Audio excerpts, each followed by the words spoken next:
One of the flags that I think we have all seen with stocks underperforming, it starts becoming the question of why.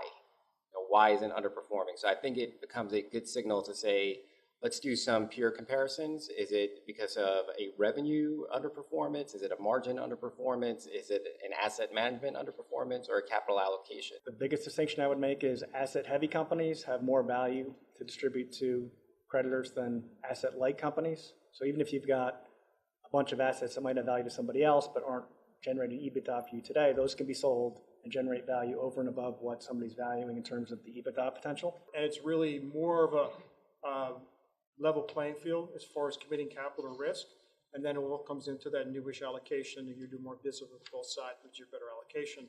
That kind of squeezes, us a little bit. As an analyst, as a researcher, it was boring. There was nothing going on. There was no loans being issued. There was no CLOs being issued.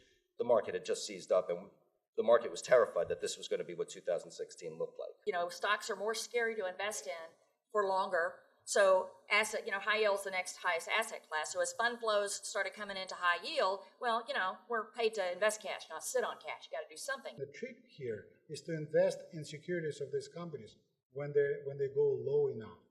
And then the market has overreaction and sort of general belief that this company will just cease to exist. No, it's not going to cease to exist. A lot of times, especially in high yield, if demand is not there, you won't see supply. So a lot of times issuers will just issue if they know they are going to be able to sell at current levels. This raises the next question, which is, can this be resisted, or is this a done deal in all future high yield deals?